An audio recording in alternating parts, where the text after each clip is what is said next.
vamos a empezar un poco hablar sobre el experimento en particular, o sea que vamos a charlar un poquito en laboratorio 1. Por ejemplo, nosotros en laboratorio 1 vamos a empezar midiendo cosas sencillas y a partir de esas cosas sencillas vamos a empezar a ver que los problemas se agrandan cuando uno quiere ver los detalles de esas mediciones. Entonces, típicos cuestionamientos. Bueno, ¿cuánto mide el largo de un objeto? ¿Cuánto mide el periodo de un metrónomo? Por ejemplo, esos dos los puse puntualmente porque van a ser tareas que vamos a hacer hoy. Pero, por ejemplo, hay un montón de preguntas, de cuestionamientos justamente que nos hacemos en base a cosas cotidianas. ¿Cuánto mide el espacio que tengo justo en el rincón de mi casa? A ver si entra una biblioteca, a ver si entra una caja. Entonces, esas preguntas en general tienen respuestas sencillas. Bueno, mide aproximadamente tanto. ¿Por qué? Porque uno cotidianamente utiliza sus instrumentos que tiene en la casa, por ejemplo, una regla o un cronómetro, si hablamos del tiempo, una regla para medir cualquier longitud, y mide, toma la medida y le dice a la otra persona, esto mide alrededor de tanto, mide tanto. Eso, acá en laboratorio 1, vamos a tratar, digamos, de despegarnos un poco del más o menos. En laboratorio 1 ya no va a existir la frase esto mide más o menos, o por ahí sí cotidianamente entre nosotros con algunas cosas generales, pero no con un reporte de un valor de algo que queramos mostrar. Para eso vamos a tener algunas consideraciones cuando charlemos, que es como estuve yo charlando y les hablé de magnitud física, por ejemplo. ¿Qué es la magnitud física? Muchos en el contexto lo habrán interpretado, pero una magnitud física es alguna característica de algún cuerpo o algún fenómeno que queramos cuantificar. Cuantificar, acuérdense, que era tomar el valor numérico. Por ejemplo, si queremos, no sé, medir la longitud de un escritorio, la masa de un objeto, eso es una magnitud física. Queremos determinar la magnitud física, es decir, determinar la longitud de algo, la masa de algo, o la energía mecánica de algo, etc. Para nosotros, ¿qué va a ser medir? Bueno, medir justamente es comparar la cantidad de esa magnitud física con algún patrón. Algún patrón, en general, nosotros lo vamos a llamar instrumento. Ese patrón tiene que tener la unidad, la misma unidad de la magnitud que nosotros queremos determinar. Por ejemplo, si quiero determinar la longitud de una mesa, tengo que utilizar un patrón que tenga justamente unidades de longitud. Entonces, medir va a ser comparar la magnitud deseada con un patrón. En particular, en este ejemplo pequeño, tenemos un objeto. Si queremos medir la longitud del objeto, podemos utilizar como patrón, por ejemplo, un instrumento que conocemos todos, que es la regla.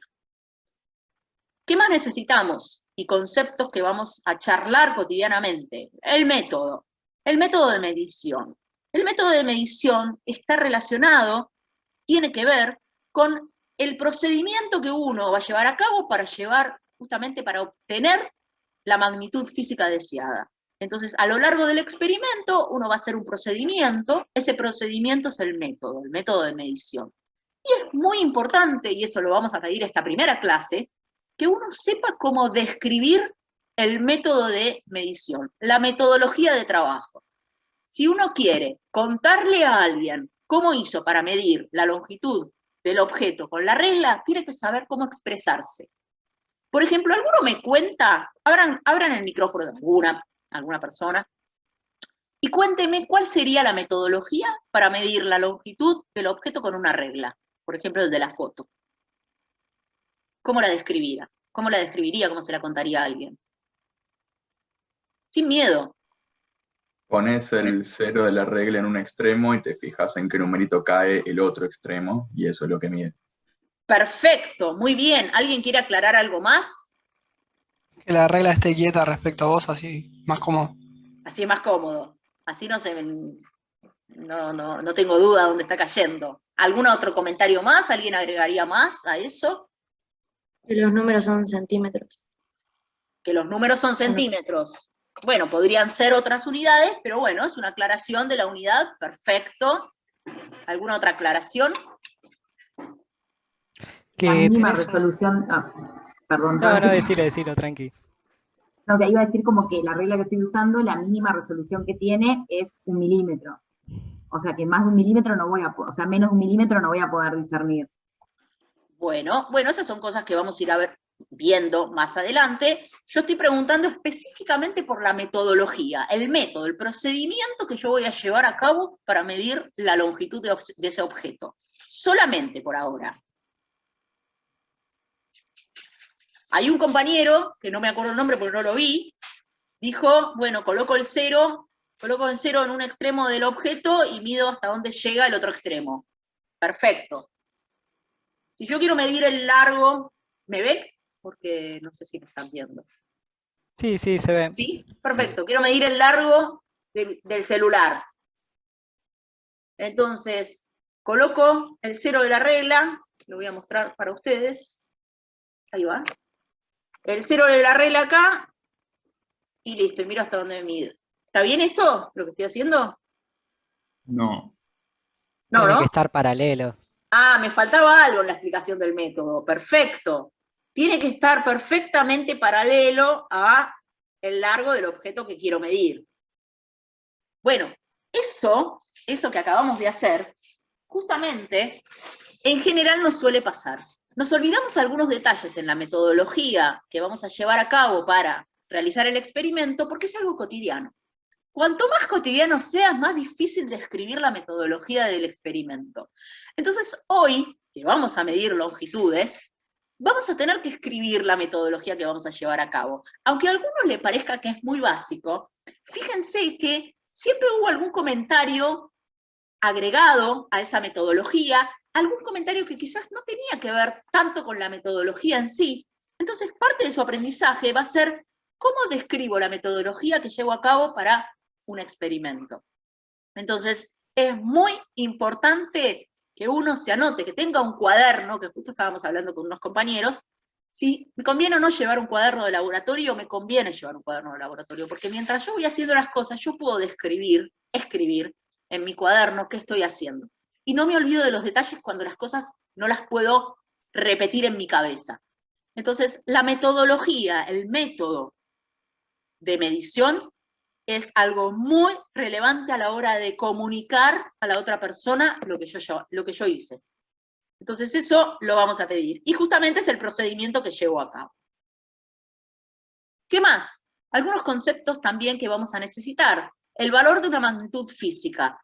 Bueno, también suena como a algo que uno se puede idear. Es la cantidad justamente de esa magnitud física, de ese fenómeno que quise medir, que quise determinar. Por ejemplo, si yo quise determinar la longitud del cuerpo, mi magnitud física es la longitud del cuerpo, lo que voy a llamar como valor de la magnitud física es ese número que obtuve con su unidad.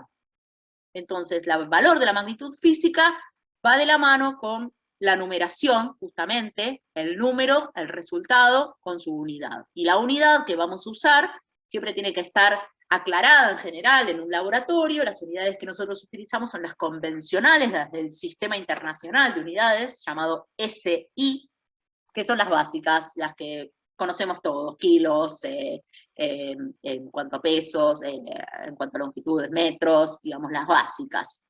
Pero tenemos que acordarnos que siempre nuestro resultado, si lleva unidades, tienen que estar colocadas.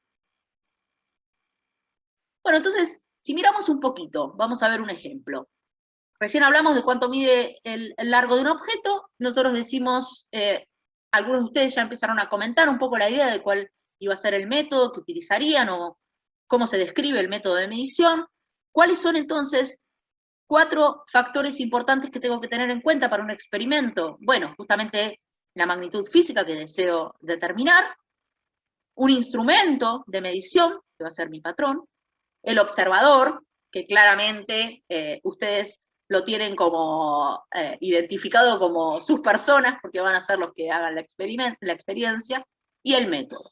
Entonces estos factores van a ser siempre fundamentales a la hora de tratar de hacer un experimento.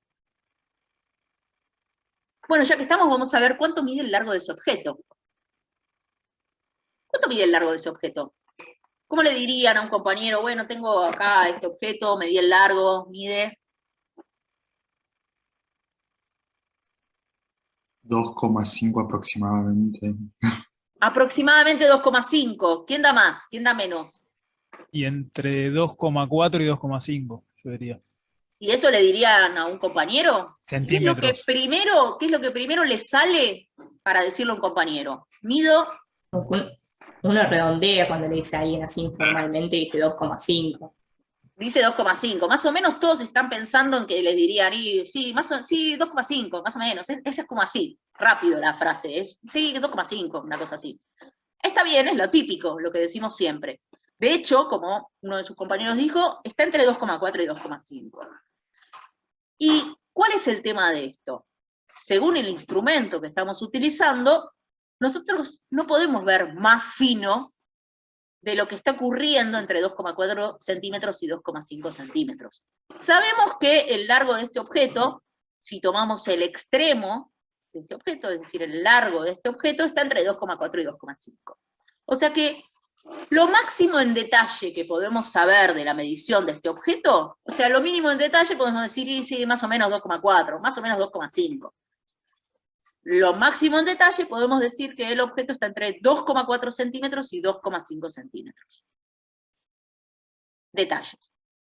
Entonces, nos está mostrando esto, esta mínima medición y básica, que el resultado de una medición va a estar acotado.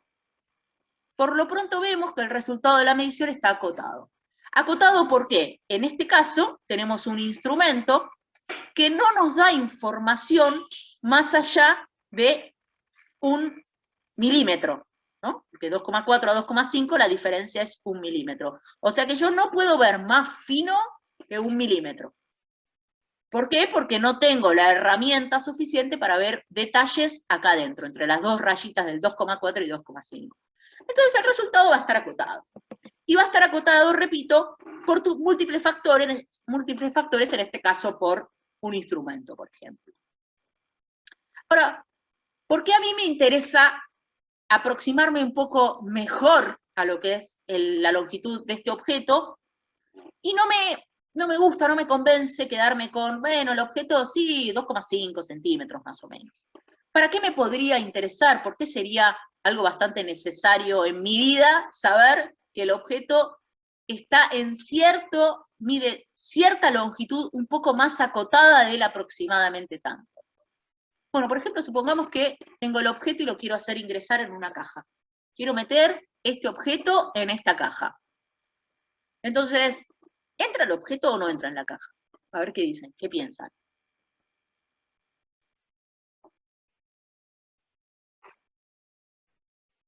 Hay que probar. Los ayudo un poco.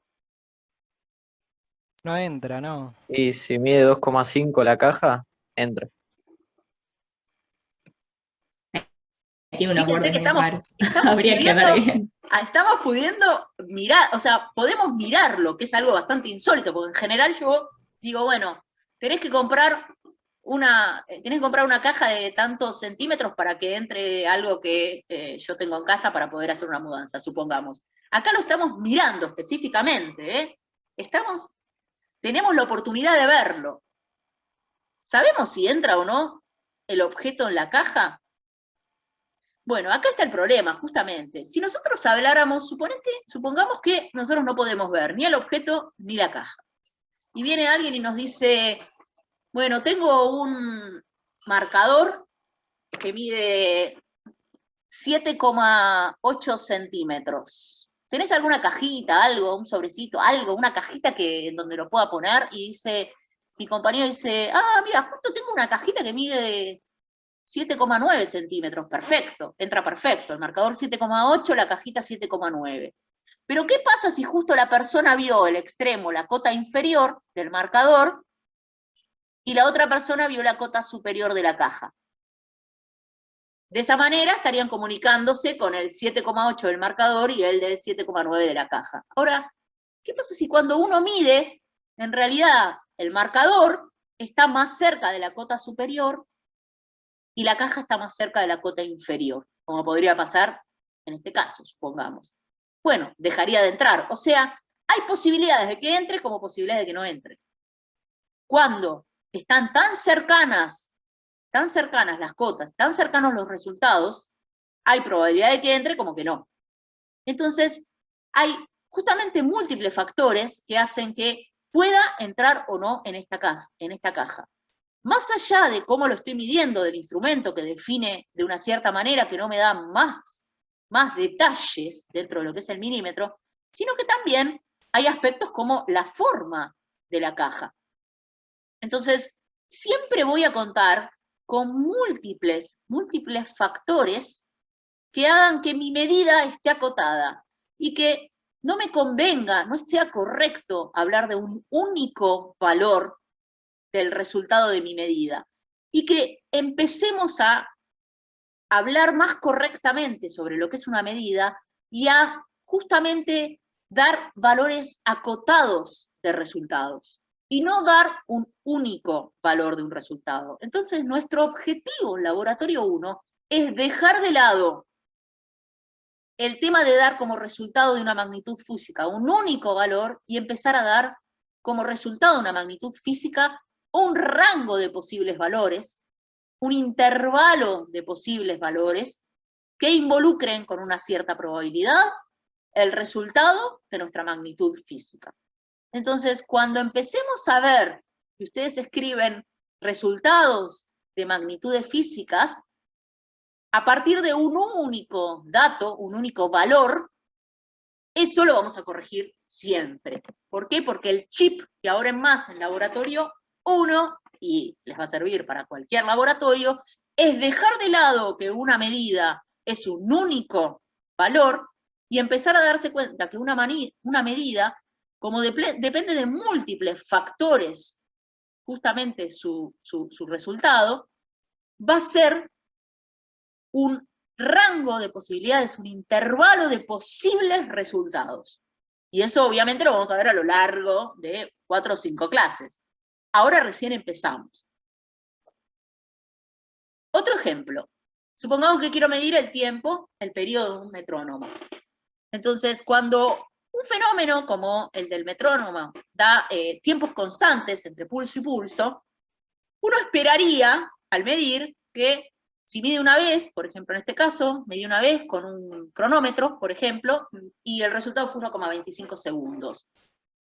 Uno esperaría que, como el tiempo entre dos pulsos es constante, que si mido de nuevo me dé 1,25 segundos. Ahora, hay muchos factores en este experimento. ¿Cómo sería el método? ¿Cómo sería el método para medir el periodo de este metrónomo? A ver quién me cuenta. ¿Qué método utilizarían? ¿Y qué instrumento? Instrumento se los chiflé, pero bueno.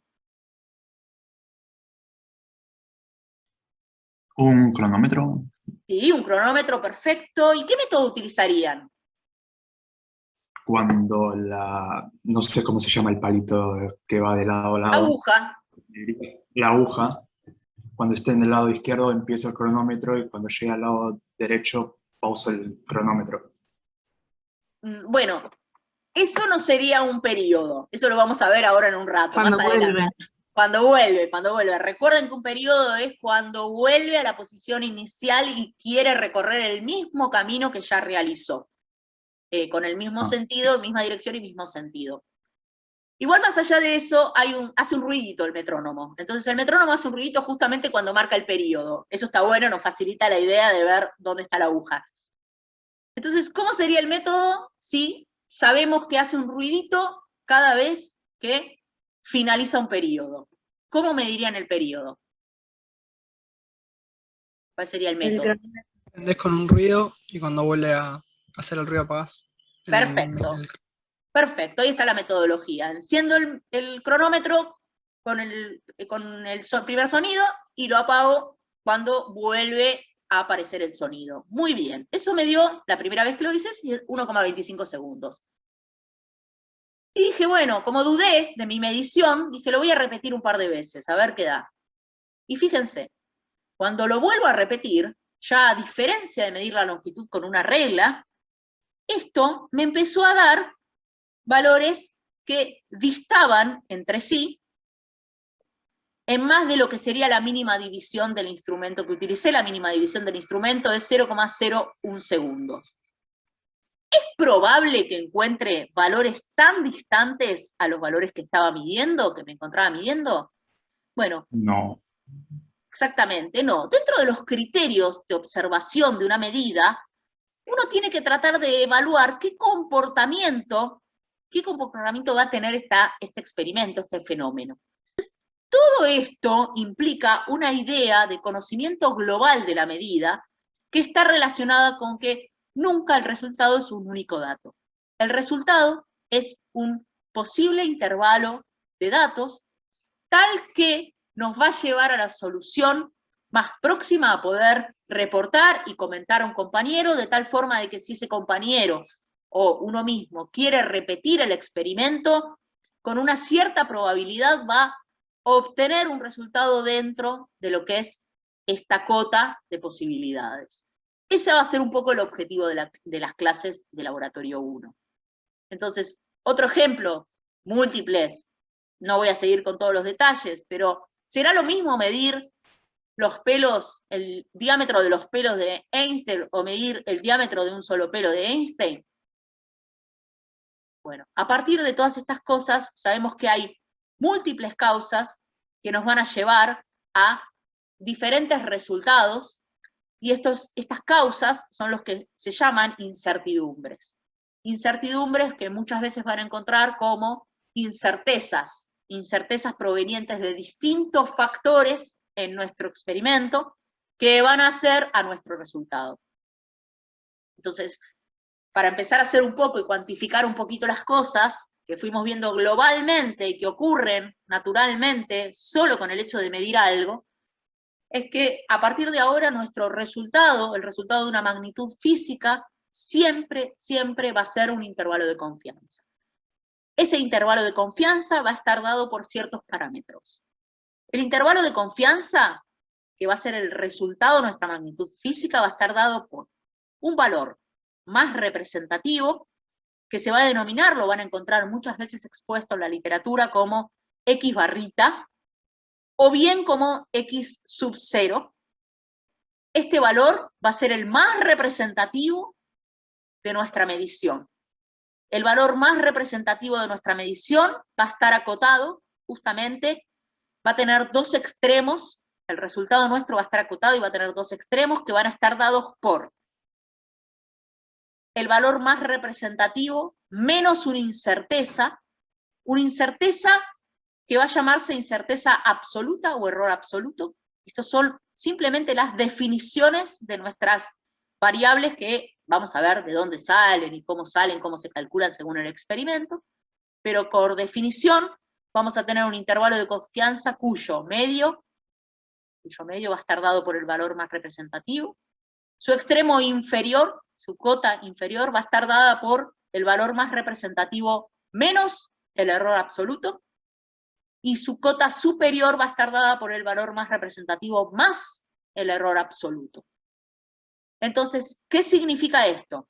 Este intervalo de confianza, que es el resultado de mi medición, lo que me va a decir, este intervalo de confianza se va a poder expresar de esta manera o de esta manera. La manera de abajo es la que recién les dije, que es un conjunto que está abarcado por la cota inferior, es X más representativo menos el error absoluto, y X más representativo más el error absoluto, y también puede estar escrito y representado por esta fórmula, que lo que me está indicando, y que es lo que indica justamente el resultado de la magnitud física, es que si vuelvo a tomar una medida de esa magnitud física, tengo cierta probabilidad de encontrar esa medida nueva en el intervalo que se encuentra entre el valor más representativo menos el error absoluto y el valor más representativo más el error absoluto. Es decir, que si vuelvo a medir, con cierta probabilidad encuentro mi medida en este conjunto. ¿Y cómo expreso, para no tener que hacer tanto lío de contar toda esta formulita, cada vez que yo tenga un valor numérico de X más representativo y de delta X, directamente la expresión de mi resultado va a estar dada por esta manera, que es lo mismo, esta expresión es lo mismo que decir esto, que decir el intervalo de confianza, este de acá. Entonces, la expresión de mi resultado de ahora en más ya no va a ser un único número con su unidad, sino que va a ser un número que represente justamente al valor más representativo de magnitud física, más menos se coloca el error absoluto. Y el error absoluto, o incerteza absoluta, va a involucrar a toda la incertidumbre que yo tenga en mi experimento. Todas las incertezas provenientes de los distintos factores, que vamos a hablar más adelante, obviamente. Y UD, punto, es la unidad. Entonces, ya la longitud de mi objeto no va a ser 2,4 centímetros. No, va a ser el valor más representativo de esa medición que haga, más o menos la incerteza que involucre a esa medición. Y esa va a ser nuestra primera prueba fuerte de laboratorio, medir la longitud de un objeto. Entonces, vamos a ampliar un poquito más esto. Vamos a ver cómo se puede calcular el valor más representativo en ciertas situaciones y qué representa la incerteza absoluta. ¿Dónde van a estar las fuentes de error, de incerteza de nuestros experimentos? Profe, le hago una consulta. Sí. Esto es siempre y cuando esto caiga entre dos números. Si cae en uno exacto, ¿no lo hacemos o lo tenemos que hacer igual? Ahora les voy a explicar eso. Muy bien, me venís siempre como te me adelantaste un paso. Ahora justamente vienen las explicaciones de qué significa cada cosa y cómo se calcula. Para ello, simplemente tengo que aclarar que tanto el valor más representativo como la incerteza absoluta van a depender de la clase de medición que nosotros hagamos, ¿no?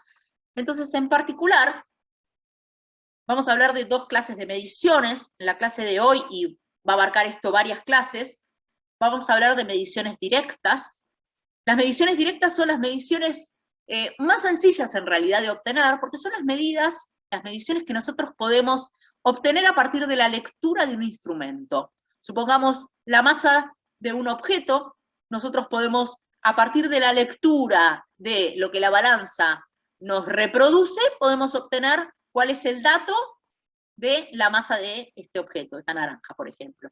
Entonces, siempre que tengamos un instrumento que nos revele la magnitud física que nosotros deseamos obtener, por ejemplo, longitudes, masas, que son instrumentos conocidos, tiempos, podemos llevar a cabo una medición directa. Entonces, la medición directa va a tener en cuenta que tengamos un instrumento que nos diga exactamente el dato que queremos medir. El dato de la masa, el dato del tiempo, etc. Por ejemplo, si nosotros quisiéramos medir el volumen de un objeto, si nosotros no tenemos un instrumento que al poner el objeto nos diga volumen igual a tanto, esa va a dejar de ser una medición directa porque no vamos a poder, a partir de la lectura del instrumento, tener ese dato. Entonces, contamos con otra clase de medición, obviamente, que se llama la medición indirecta. Siempre que hay una medición directa, hay posibilidades de que exista una medición indirecta.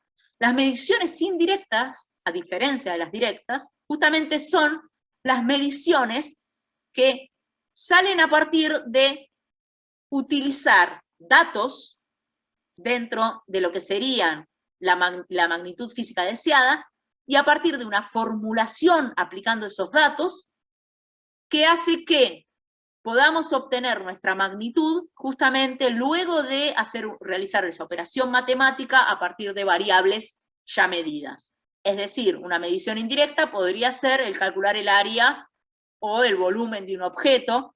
Por ejemplo, supongamos que queremos calcular la aceleración de un cohete a partir de un cronómetro. Bueno, tendríamos que saber el tiempo que transcurre, que pasa desde un punto hasta otro, tendríamos que saber datos de velocidad, etc. Y a partir de las ecuaciones de física conocidas, podríamos obtener la aceleración del cohete. Entonces, la medición indirecta implica mediciones de ciertas variables y la utilización de una ley física, de una ecuación, que nos lleve y nos dé como resultado esa magnitud física deseada. ¿Qué va a ser? La clase que viene vamos a usar una medición indirecta porque vamos a calcular el volumen de diferentes cuerpos. Entonces, esta clase nos vamos simplemente a quedar un poco con las mediciones directas. Vamos a ver cómo se determina el valor más representativo en una medición directa y qué incertidumbres podemos encontrar y cómo las vamos a cuantificar. Entonces, el valor más representativo en una medición directa, y puede ocurrir varias cosas. Abril justamente me comentó y me dijo, pero eso pasaría cuando tenemos dos datos, si tenemos uno no lo usamos. Bueno, vamos a ver de a poco los dos casos. El valor más representativo de una medición existe aunque se mida una vez o 1000 veces. ¿Por qué? Porque el valor más representativo, en el caso de medir una única vez, va a ser el valor que uno lea en el instrumento de medición que utilizó. Por ejemplo, si uno mide el tiempo de algún evento, de algún fenómeno físico, y lo mide una vez, el valor más representativo va a ser el dato que les dé el instrumento. Si yo tomara el tiempo de un evento, un fenómeno físico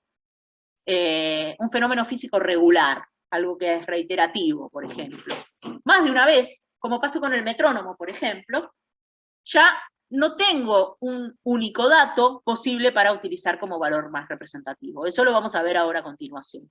Pero si mido una única vez, la única opción que tengo como valor más representativo es el dato de la lectura del instrumento de medición. Después vamos a ver qué pasa en este caso. Cuando algo está acotado en algo que visualmente nos damos cuenta que puede ser una rayita, puede ser la otra rayita, y bueno, determino si mido una única vez, yo tengo que optar por un valor más representativo. ¿Y por qué esto? Porque yo les dije, pero esto es algunos de ustedes me dirán, pero ¿cómo? Acabamos de hablar que el resultado es una cota. Bueno, justamente, el resultado está acotado, justamente el resultado es un intervalo de confianza. De lo que estamos hablando ahora es del centro del intervalo de confianza, ¿sí? No del resultado, sino del valor más representativo de mi resultado. Mi resultado es un intervalo de confianza, donde tengo que está centrado en el valor más representativo, es decir, en estos valores, y tengo dos cotas. Entonces, el valor más representativo, es decir, el valor central de ese intervalo de confianza, va a estar dado, si mido una vez, por la lectura del instrumento. Si mido más de una vez, créanme por ahora, porque va a tener que ver un poco con el experimento. Los experimentos que nosotros hagamos en el laboratorio 1 van a ser experimentos tal que el valor más representativo, ya sea x barra o x0, porque esto es simplemente nomenclatura, cuando mido más de una vez este fenómeno físico, va a estar dado por el promedio de mis datos. Siempre y cuando los datos que medí los considere, como recién en el ejemplo yo mostré, los considere que pueden ser una medición correcta, adecuada. Si yo midiera siempre el metrónomo con los datos que les di la vez pasada, recientemente, 1,25 segundos, 1,23 segundos, y de pronto me aparecen 2,40 segundos, y yo dudo de ese dato, ¿no? Entonces podría descartarlo por considerar que realmente pudo haber pasado que midiera 2 periodos seguidos, por ejemplo. Pero bueno, eso lo vamos a ver más adelante. A priori, cuando uno mide más de una vez, el valor más representativo es el promedio de los datos que obtuve. Simple hasta ahora, nada complicado. Bueno, tenemos que ver un poco las incertezas, ¿no? Ahora, para generar justamente ese intervalo de confianza, que va a ser el resultado que exponga, voy a necesitar saber las fuentes de incerteza. Las fuentes de incertezas van a depender de un montón de factores, lo vimos recientemente. Instrumento, cosas al azar, por ejemplo, cuando probamos el periodo del metrónomo, que ustedes ahora lo van a ver porque es una experiencia también que van a hacer, factores al azar, que en vez de dar siempre 1,25 segundos, les diera 1,23, 1,26.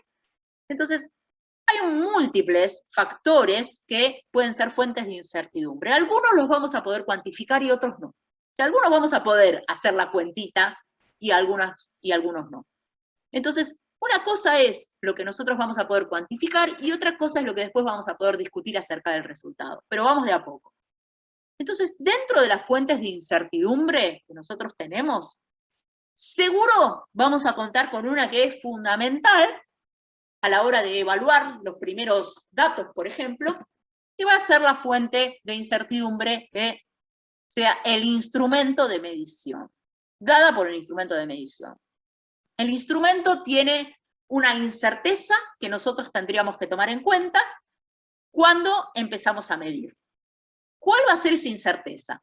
Bueno, hay varias incertezas posibles que presenta un instrumento de medición que nos puede llevar, digamos, a una incerteza, a una fuente de incertezas, pero como las más comúnmente encontradas, por decirlo de alguna manera, son estas dos. Un error que llamamos error de apreciación y un error de exactitud, que llamamos error de exactitud.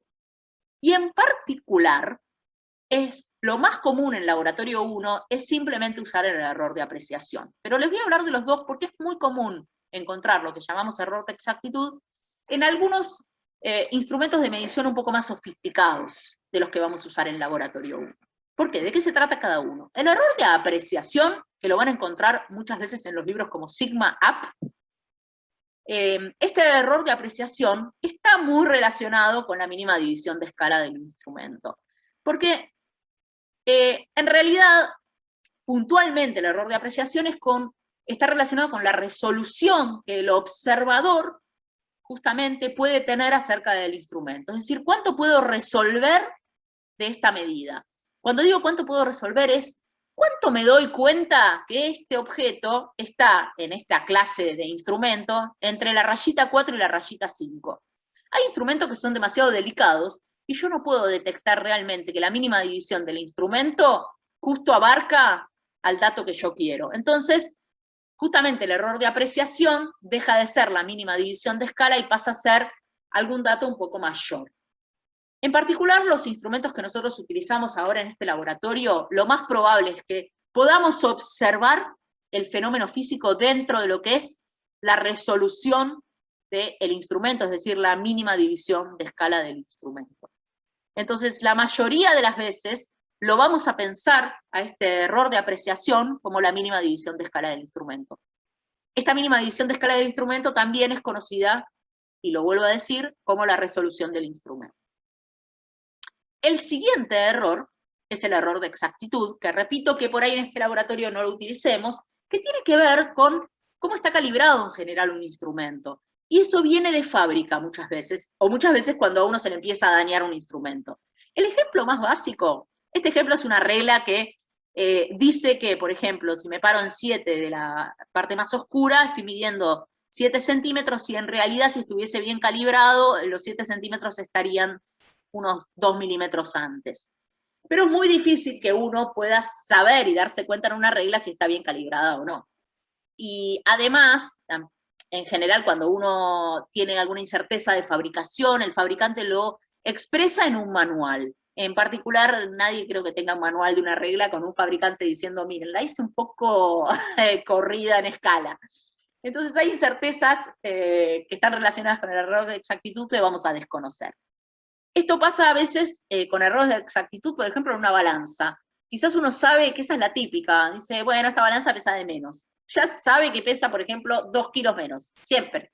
Entonces, ¿qué hace con esos errores? Son errores que llamamos sistemáticos, que es decir que siempre pasan iguales, son constantes a lo largo de las medidas. Entonces saben que, bueno, si yo peso una caja de 10 kilos y siempre pesa 2 kilos de menos, sé que esa caja, lo que me dé como valor, le sumo 2 kilos, y listo. Pero bueno, en particular, esto no lo vamos a identificar numéricamente ahora, y vamos a hablar del error instrumental principalmente por el error de apreciación. Y este error instrumental lo podemos definir como dos posibilidades, porque es muy común verlo de una manera o verlo de la otra, es a criterio de ustedes cuando midan, y que puede estar dado por la mínima división de escala, que es lo mismo que esta expresión, sigma de apreciación igual a x2 menos x1, es decir, la diferencia entre dos rayitas de una regla, por decirlo de alguna manera, la mínima división de escala o la mínima división de escala sobre 2. ¿Por qué esto? Muchos, que no fue el caso en esta vez, pero muchos me dicen, bueno, pero esto mide más o menos 4,5 acá. Bueno, perfecto, 4,5. No está definido qué hay entre 4 y 5, con lo cual es medio arbitrario decir 4,5. Pero lo que uno sí puede hacer es acotar a la incerteza como la mínima división sobre 2. Lo pueden ver fuertemente cuando hagan la primera experiencia, pero están las dos opciones y los criterios son aptos para lo que ustedes decidan tomar como incertidumbre instrumental. Entonces, podemos tomar la mínima división de escala o la mínima división de escala sobre 2. En una regla, ¿cuál sería la mínima división de escala?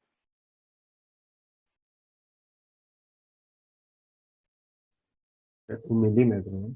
Milímetro. Un milímetro, las reglas todos tienen un milímetro. Con lo cual, si uno mide la longitud de un objeto con una regla, podría decir que su incertidumbre experimental, perdón, su incertidumbre instrumental vale 1 milímetro.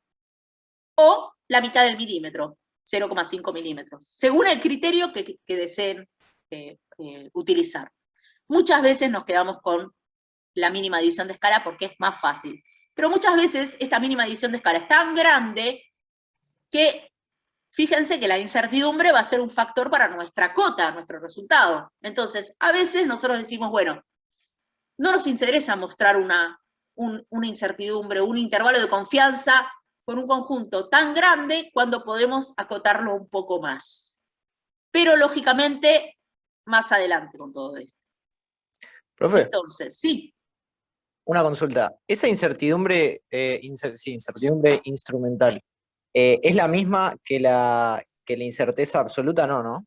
Bueno, y acá viene, mirá, te me adelantaste. ¿Cuándo va a ser la Perdón. misma que la incerteza absoluta? Vamos de a poco. Por ahora hay fuentes de incertidumbre. Hay varias fuentes. Vamos a hablar solo de dos nosotros. Una, la instrumental, que es la que les estoy contando ahora, y después les voy a hablar de otra brevemente. La fuente de incertidumbre instrumental es una entre varias. El error absoluto involucra todas las fuentes posibles de error. Entonces, una de ellas va a ser la fuente de error instrumental. Entonces, el error instrumental vimos que podría estar dado ya sea por la mínima división de escala o por la mínima división de escala sobre 2. ¿Cuándo voy a poder decir que el error instrumental, la incertidumbre instrumental, va a ser igual al error absoluto? Bueno, si yo mido una única vez, no tengo otra opción más que decir que el error de apreciación, el error instrumental, va a ser la incerteza absoluta. Tengo otra opción también para decir esto. Si yo mido más de una vez, y cada vez que mido, todos los resultados de lo que estoy midando se encuentran en el intervalo de confianza que implica la mínima división de escala, si siempre se encuentra en este intervalo, por ejemplo, también puedo asumir que el error absoluto o la incerteza absoluta va a ser el sigma de apreciación, es decir, la incertidumbre instrumental en este caso. Esto se va a cumplir siempre y cuando yo siga midiendo y todos los datos que estoy midiendo, que una vez que yo empiezo a ver que ocurre esto, dejo de medir, lógicamente, porque me estoy dando cuenta que mi instrumento es tal que los datos caen dentro de esa mínima división de escala.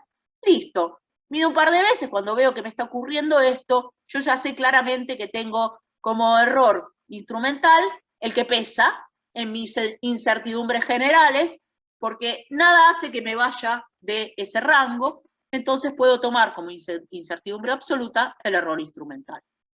Y listo, y zafo. Ahora bien, ¿qué pasa si yo empiezo a medir y se me va afuera del error instrumental? Bueno, voy a tener en cuenta otras incertidumbres que tenga mi experimento y que vamos a hablar más adelante. Por lo pronto, tengo ese error instrumental. Entonces, si yo conozco y ya sé que tengo un error instrumental que viene de la mano con la mínima división de escala, también podría, vieron que la parte de nuestro experimento es tratar de diseñar y rediseñar el experimento para llegar a lo más óptimo posible, yo podría evaluar un poco cuál es la mínima división de escala de los instrumentos que tengo en casa para poder ver si me conviene medir con uno o medir con otro. Entonces, vamos a hablar de lo que se llama la precisión de un instrumento. La precisión de un instrumento no es más ni menos que la resolución del instrumento, es decir, la mínima división de escala. Entonces ustedes podrían decir, pero ¿por tantas palabras dicen lo mismo? Sí. Muchas veces las palabras indican cosas similares y al mismo tiempo nos sirven para ayuda para otras cosas. Entonces, la resolución del instrumento, que es la mínima división de escala, la podemos llamar también precisión del instrumento. La precisión del instrumento es muy importante a la hora de ver cuánto quiero de cota, justamente, de mi intervalo de confianza, es decir, de mi resultado de la magnitud física. Si yo quisiera probar de medir con un instrumento o una magnitud física y después probar de medir con el otro instrumento, probablemente la resolución, lo que continúe a eso, sea diferente. Por ahí no. Pero bueno, hay que saber que cambiar el instrumento, nunca en el medio de una medición, sino cuando reformulo mi diseño, mi experimento, implica otras cosas. Pero también es importante que elegir un buen instrumento es fundamental a la hora de hacer un experimento. Entonces, lo primero que tengo que saber de un instrumento es su precisión, cuál es la precisión de un instrumento, y comparar precisiones. Es decir, si yo tengo dos instrumentos que miden lo mismo, ¿cuál me es más beneficiario para utilizar en mi experimento? Y para eso tendría que contemplar la precisión del instrumento. Cuando hablo de la precisión, que es la mínima división de escala, hablo justamente de, en este, por ejemplo, la precisión o sigma de apreciación, porque recuerden que llamamos a sigma de apreciación como mínima división de escala, en el caso pasado, es 0,01 segundos.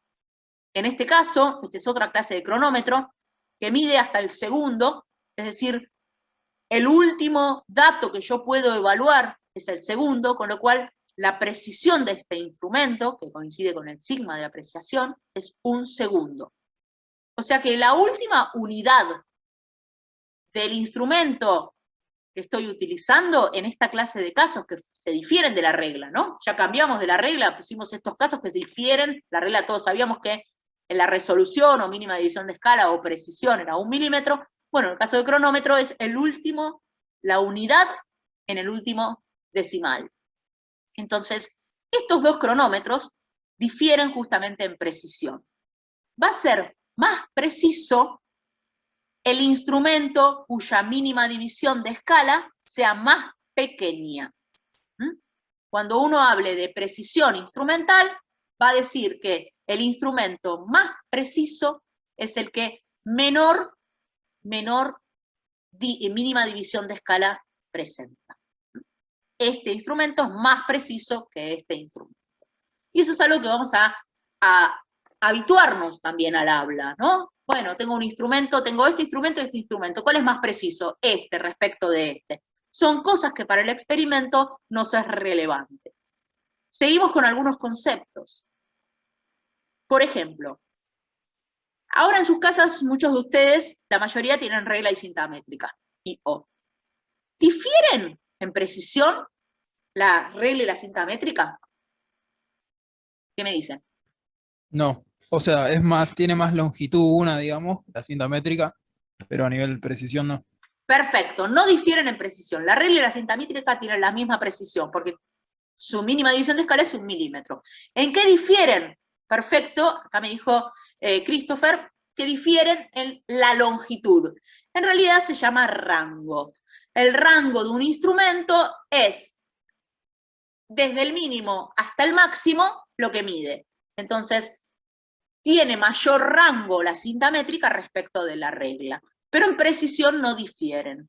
En cambio, si alguno tiene en sus casas un calibre o un micrómetro, que es más difícil, pero un calibre quizás alguno tiene, si alguno fue a un colegio técnico o alguna madre o padre que usen para sus trabajos, entonces el calibre y el micrómetro tienen una precisión, una mejor precisión que la regla y la cinta, porque su mínima división de escala es menor. Entonces estos son conceptos para lo que es el experimento y la elección del instrumental. Entonces, viniendo al caso justamente de recién de la incertidumbre instrumental, la incertidumbre instrumental va a ser mayor cuando tengo un instrumento menos preciso. Y eso es importante de tener ya en la cabeza, manejando un poco para cuando uno idee un experimento. Y, como dato mayor, uno va a tener la precisión de un instrumento y puede comparar la precisión de un instrumento con la precisión de un resultado. Las diferencias entre la precisión de un instrumento y la precisión de un resultado son enormes. La precisión de un instrumento, acabamos de decir, que era la mínima división de escala, pero cuando uno habla de la precisión de un resultado, no está relacionada con la mínima división de escala del instrumento que utilizó. La precisión de un resultado viene de la mano con vamos a definir un parámetro más, que se llama un error relativo. Fíjense que nosotros definimos el error absoluto como delta X. Delta X era nuestro error absoluto, que hasta ahora solo pudimos ver un caso, cuando delta X era igual al error instrumental.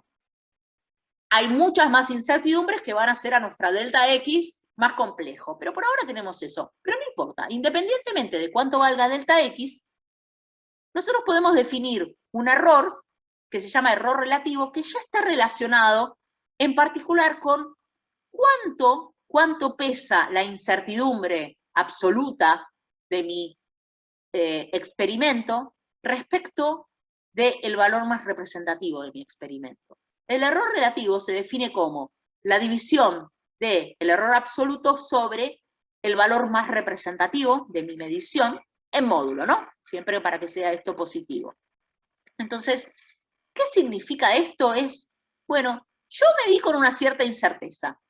¿Cuánto pesa ese error frente al dato, frente al valor más representativo de lo que medí? ¿Va a pesar mucho tener una cierta incerteza frente a una cierta magnitud que tener otra incerteza frente a otra magnitud? Bueno, lo que tiene este error relativo es que se puede utilizar para comparar diferentes experimentos. Como no tiene unidades, fíjense, porque el numerador y el denominador tienen las mismas unidades, es algo importante de saber. Cuando yo les mostré la expresión del resultado,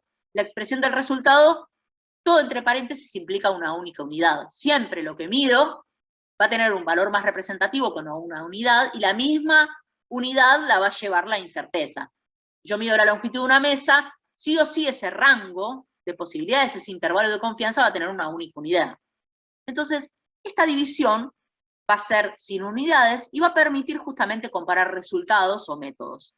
A diferencia de lo que era la precisión de un instrumento, que servía para comparar instrumentos, esto va a servir para comparar resultados. Y lo que nos va a decir es que cuanto más chico sea el error relativo, va a ser más preciso mi resultado o mi método. Ejemplos. Supongamos que mido el diámetro de un objeto y mido la masa de ese objeto. El diámetro va a tener unidades, en este caso de milímetros, y la masa va a tener otras unidades, de gramos. Y yo podría comparar el diámetro con la masa. O sea, empezamos a ver que podemos comparar peras con manzanas, podría decirse de alguna manera. ¿De qué manera? De la única manera que los puedo comparar es utilizando el error relativo.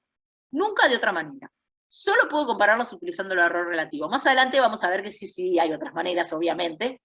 Pero a priori las puedo comparar en cuanto a qué resultado es más preciso mediante el error relativo. ¿Por qué? Cada resultado que implica justamente un intervalo de confianza expresado de esta manera va a tener un valor más representativo y una incerteza absoluta. Fíjense, en el caso del diámetro, mi incerteza absoluta es 1 milímetro. En el caso de la masa, mi incerteza absoluta también es 1 gramo. En este caso la unidad cambia. Entonces, yo tengo iguales incertezas absolutas en ambas mediciones. Pero fíjense, si yo comparo cuánto pesa la incerteza absoluta frente al valor más representativo en el diámetro, que fue 10, y cuánto pesa este 1 frente a 100, en el caso de la masa, y voy a ver diferencias, ¿no? Porque 1 es mucho más relevante frente a 10 de lo que es frente a 100. Justamente, si hago la cuenta del error relativo en cada caso, veo que el error relativo del diámetro es 0,1 y el error relativo de la masa es 0,01. Es decir, es más pequeño el error relativo en el caso de la medición de la masa que en el caso de la medición del diámetro. ¿Y qué me da eso como resultado? Y bueno, me da como resultado justamente que la masa se midió con más precisión que el diámetro. ¿Por qué? Porque su error relativo fue menor. Más allá de que uno haya encontrado, fíjense, y lo hice a propósito, que el error absoluto en cada caso fue igual. Pero no, porque esto pesa mucho más en el caso del diámetro de lo que pesa respecto a la masa. Entonces, siempre para comparar usamos errores relativos. No comparamos con errores absolutos. ¿Queda claro esto? Muy bien. La diferencia de la precisión de un instrumento y la precisión respecto de un método o de resultados. Bueno, me detengo acá. Entonces, solo vimos esto, para resumir. Vimos que, a partir de un experimento, de ahora en más tenemos como resultado un intervalo de confianza. Ese intervalo de confianza va a ir expresado como la ecuación 1, valor más representativo más menos un error absoluto con sus unidades. El valor más representativo va a ser o la lectura del instrumento que tenga si mido una vez, o el promedio de los valores que tenga si mido más de una vez. Luego, el error absoluto tiene múltiples factores que generan incertidumbres, o sea que no lo podemos definir del todo, pero por ahora, hasta ahora lo que vimos es que si los datos que yo obtenga se encuentran dentro del intervalo de lo que sería la mínima división de escala de mi instrumento, zafamos, y el error absoluto lo puedo definir como ese famoso sigma de apreciación, es decir, la resolución o mínima división de escala del instrumento, junto con las unidades. Y lo otro que vimos es que si yo tengo varios instrumentos para utilizar, para medir, para utilizar justamente en un determinado experimento, puedo seleccionar de acuerdo a su precisión y de acuerdo a lo que me interese. Y lo último que vimos justamente es que si yo quisiera comparar resultados, lo puedo comparar utilizando lo que es el error relativo, que está dado por la ecuación.